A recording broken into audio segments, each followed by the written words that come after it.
Yes, it's all working. Amazing. We're here, day 10 of the 12 Days of Amplify. This is going back so fast. And today we are talking to one of the most amazing fiddle players on the planet, Miss Catherine Mahler. Hello, how are you?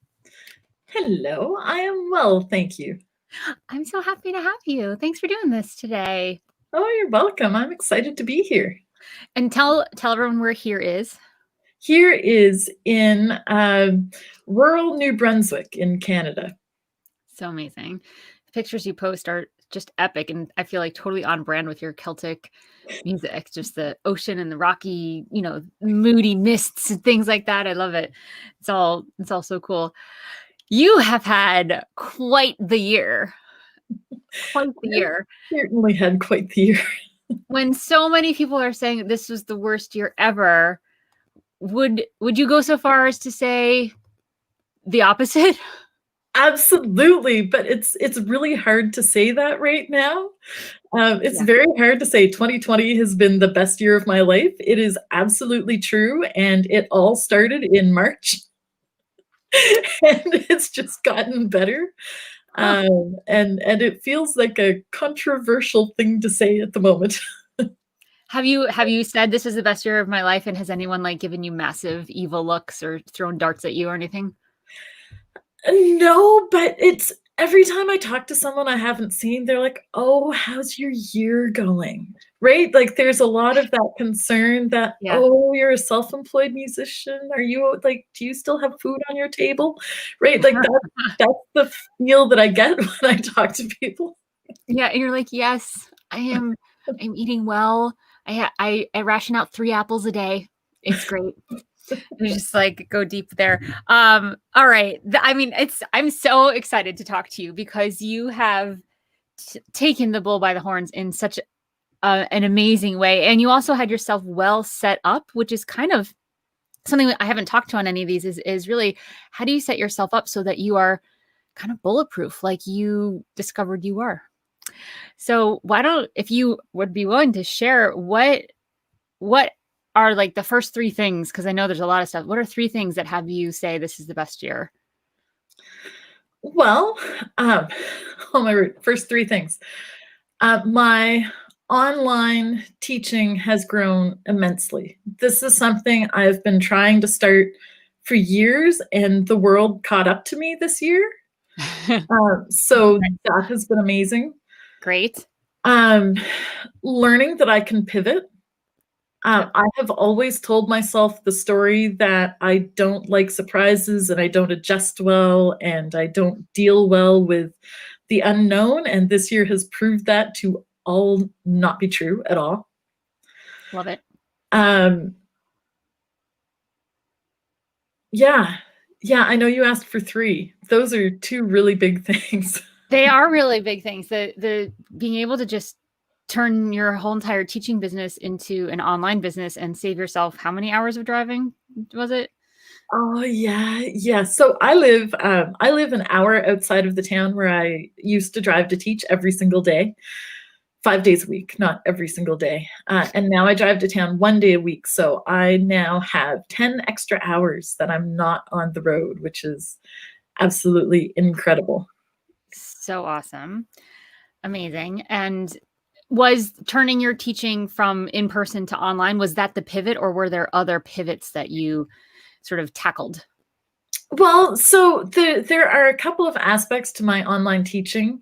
I've been teaching private lessons online through Zoom for a while because I've had students who've moved and I've told them, I've said, hey, we don't actually have to stop working together. We can do this through Zoom. So 2 weeks before the shutdown, I wrote to all of my current in-person students and I said, hey, we're going to shut down. It's inevitable. This is what we're doing. We're moving online.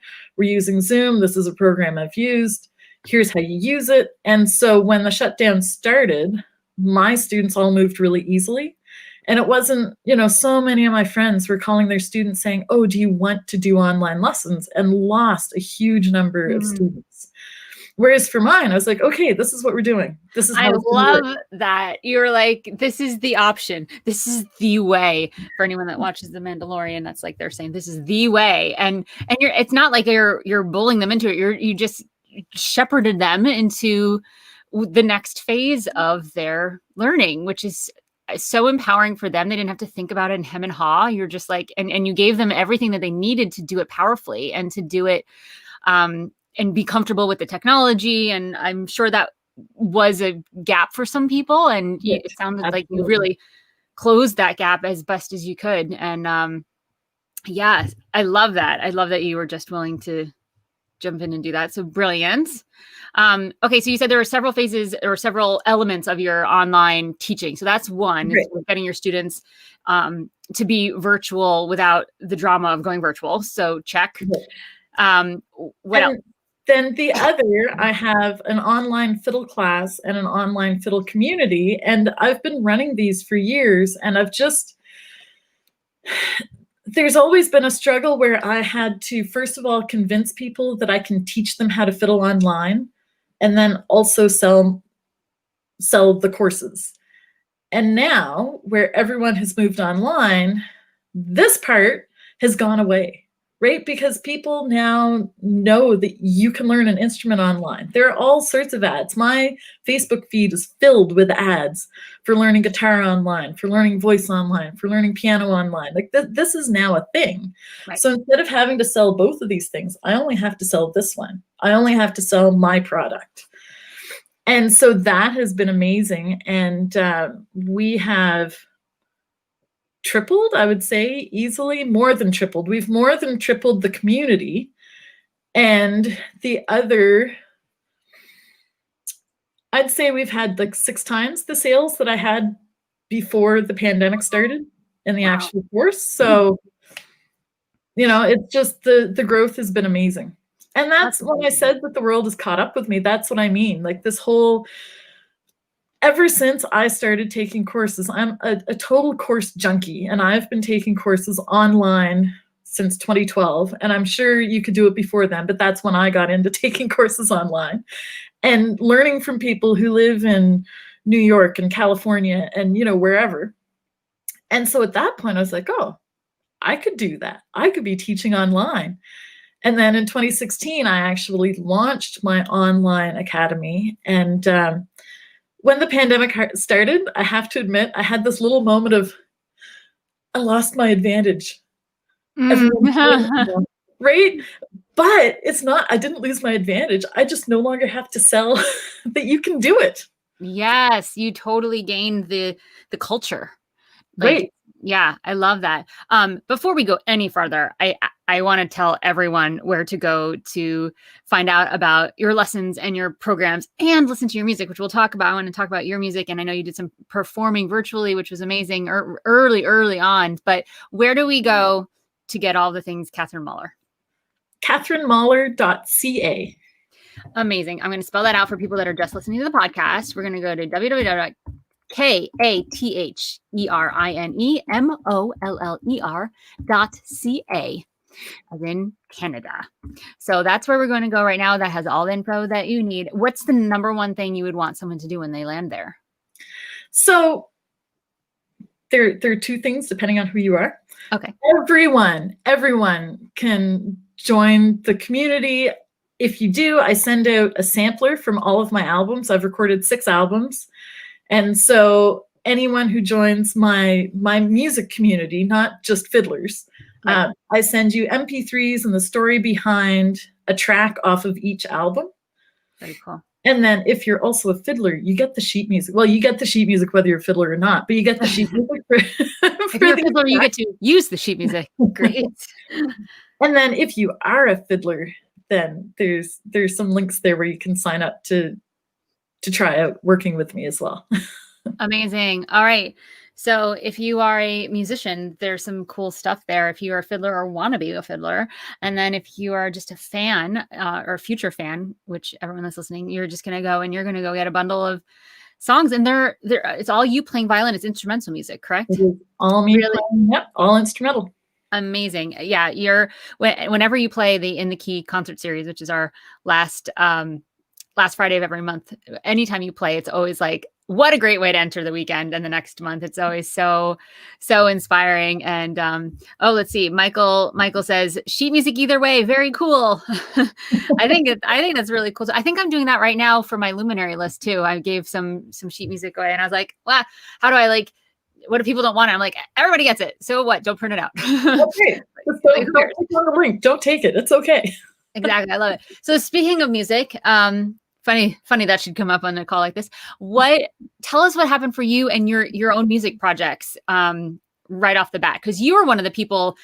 You're one of the reasons I went daily in Amplify, because you were like, I just lost $6,000 of gigs, or so. It was some like crazy big number, and I was like, oh, people are going to be like scrambling hardcore, so we can either do this powerfully or we could do this from a like victim place. And so you, and I mean, there were many other stories from people that were already in the community that I was hearing, that I was like, how can I support? I don't know how to support, but let's just get together and brainstorm. So I remember your story very, very clearly early March, when you were like, I think I just lost $6,000 this week. So tell us what happened, because you turned that around from a performance standpoint very quickly. Yeah. So I had a tour planned in New England that was clearly canceled.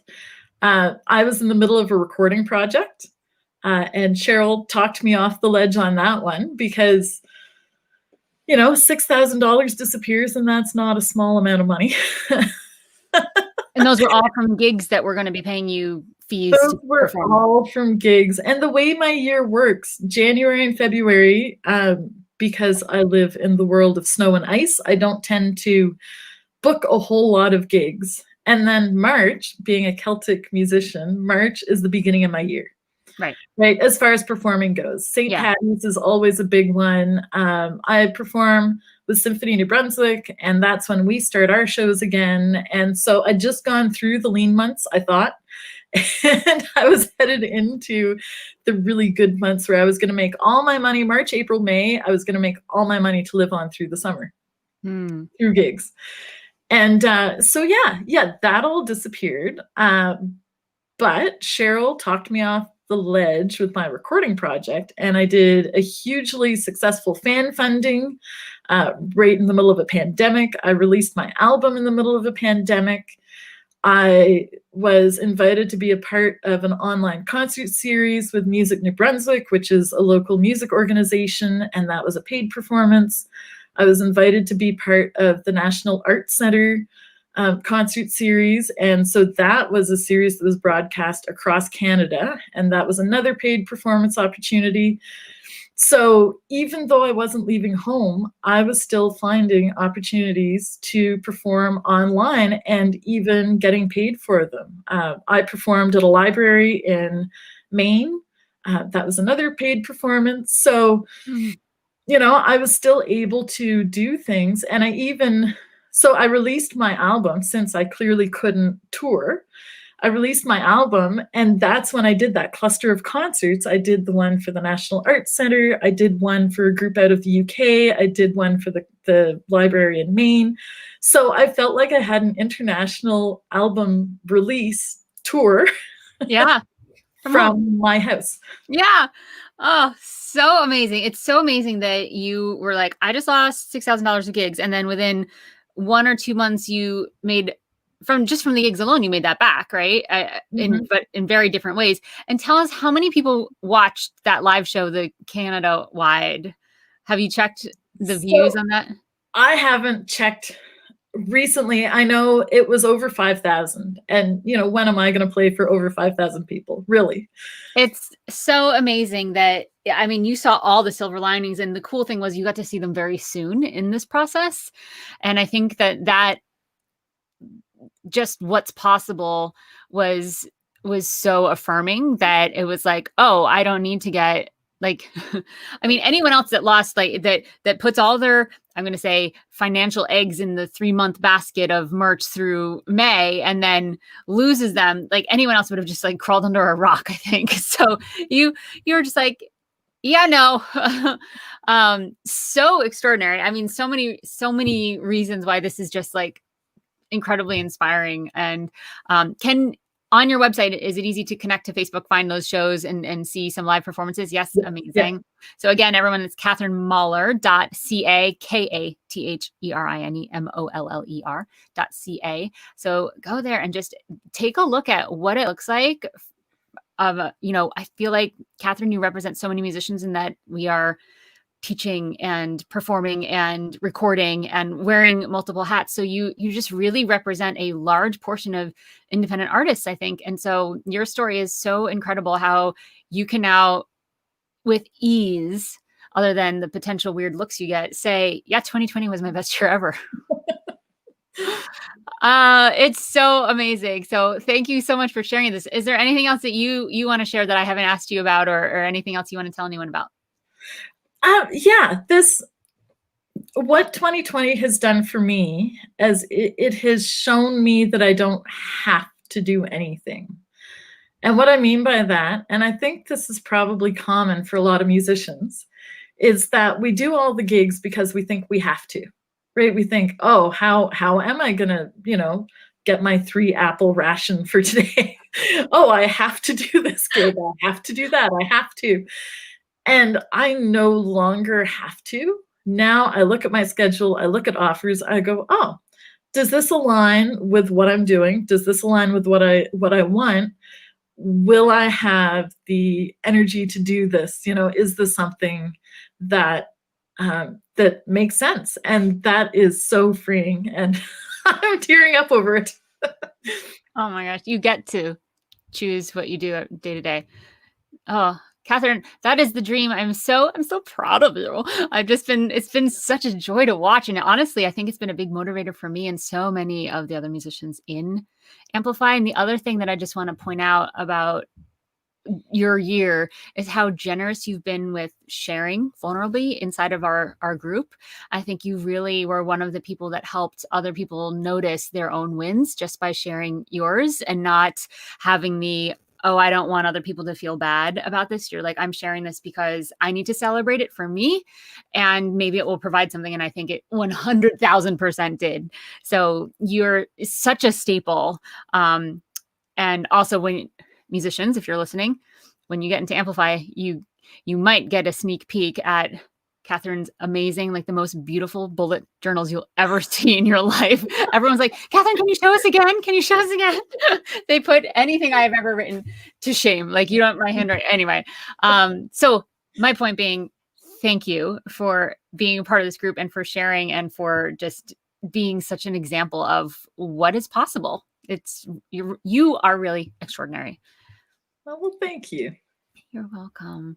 Thanks so much for being here. Have a wonderful, wonderful rest of your day. Thank you, and happy solstice. That's why I picked this day. It's the shortest day of the year, an important Celtic time. So that is why I picked December 21st to be with you. Yes, we are recording this on December 21st. Which is the solstice. I did a solstice meditation last night. It was very cool. So yes, happy solstice. And it only gets lighter and lighter from here, people. That's right. Yay. Thanks so much, Catherine. You're welcome. Thank you.